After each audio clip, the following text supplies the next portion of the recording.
We've seen it before. We just saw it with Nicolas Maduro in Venezuela, the disputed elections, the international sanctions, and the defiant rhetoric of a leader clinging to power while his country bleeds. But before Maduro, there was another man who perfected this deadly dance with Washington, a man who transformed his nation into a criminal enterprise and dared the United States to do something about it. Long before the crisis in Caracas, the eyes of the world were fixed on Panama. This is the story of Manuel Noriega, the man who went from the CIA's most trusted asset to America's most wanted enemy. This wasn't just a political fallout. It was a high-stakes betrayal that ended with the largest aerial invasion since World War II.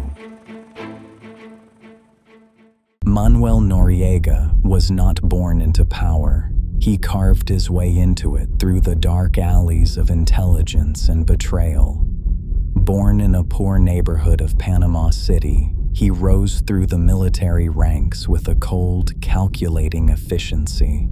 His pockmarked face, which earned him the derogatory nickname Cara de Piña, or Pineapple Face, became a symbol of fear.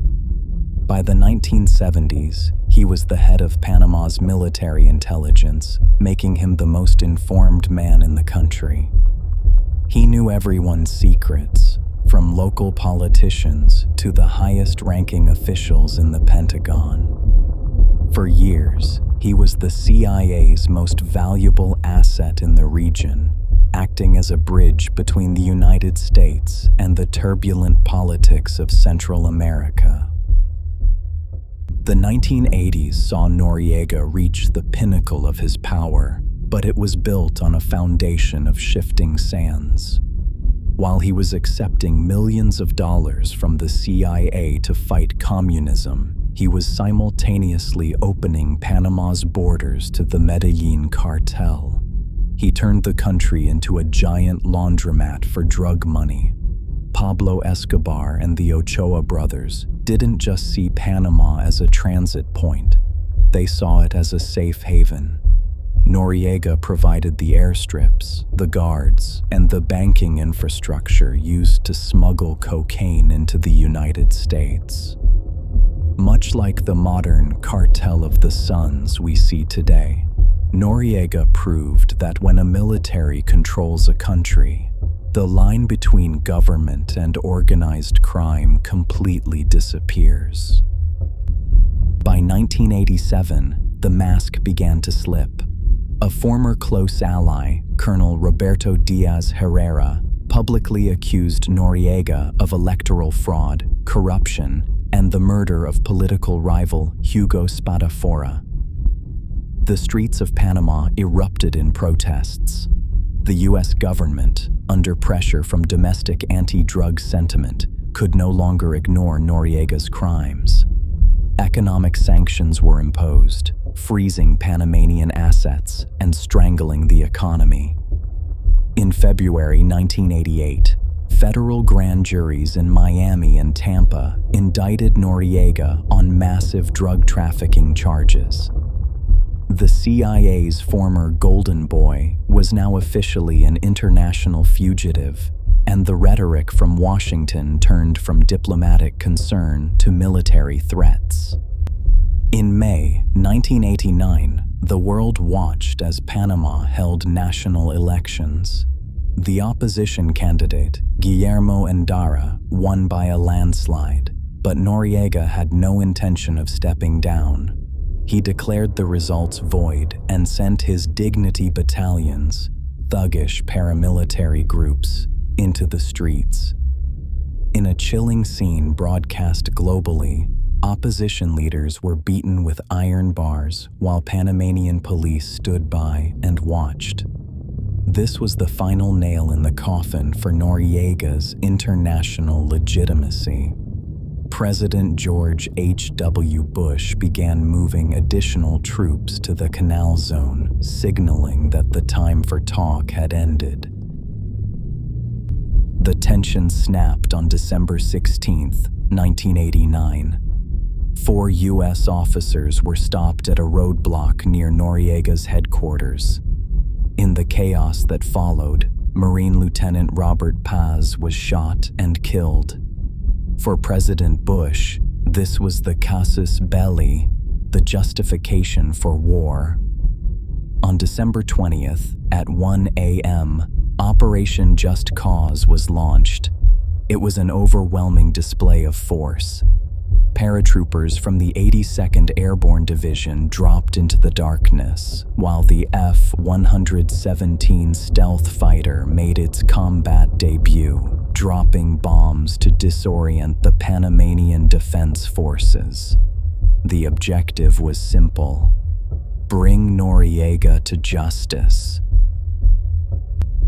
The heaviest fighting centered on the Comandancia, Noriega's massive military headquarters located in the densely populated El Chorrillo neighborhood.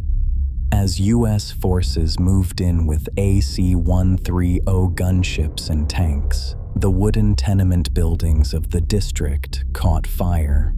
Thousands of civilians were caught in the crossfire as the sky turned orange from the flames.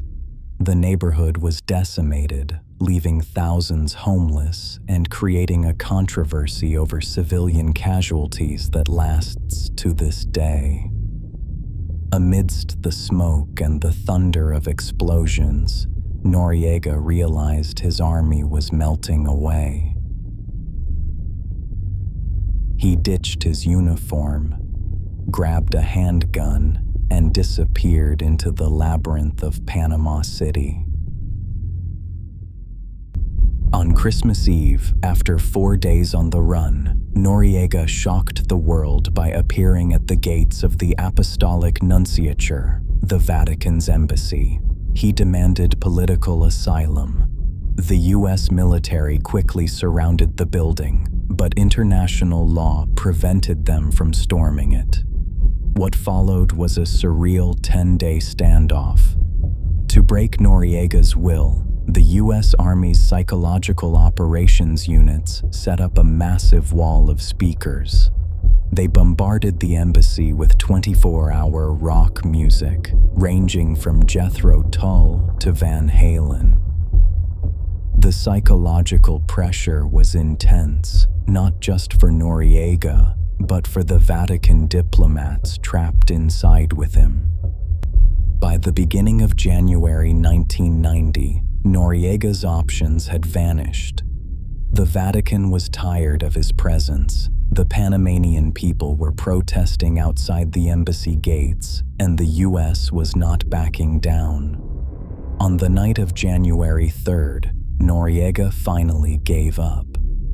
He walked out of the embassy gates in a clean uniform, surrendering to DEA agents. He was immediately shackled and put on a C-130 transport plane bound for Homestead Air Force Base in Florida.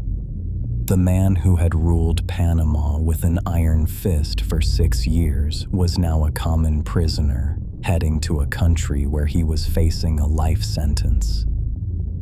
Noriega's trial in Miami was a landmark event. It was the first time in history that a foreign head of state was tried in a U.S. court. His defense tried to argue that his ties to the CIA made him immune, but the judge disagreed. In 1992, he was convicted on 8 counts of drug trafficking and money laundering. He spent the next 17 years in a federal prison in Florida, where he was treated as a prisoner of war. However, as his U.S. sentence neared its end, France stepped in with an extradition request. They accused him of using millions in drug profits to buy a fleet of luxury apartments in Paris. In 2010, the aging dictator was moved from the sunshine of Florida to a cold cell in Paris.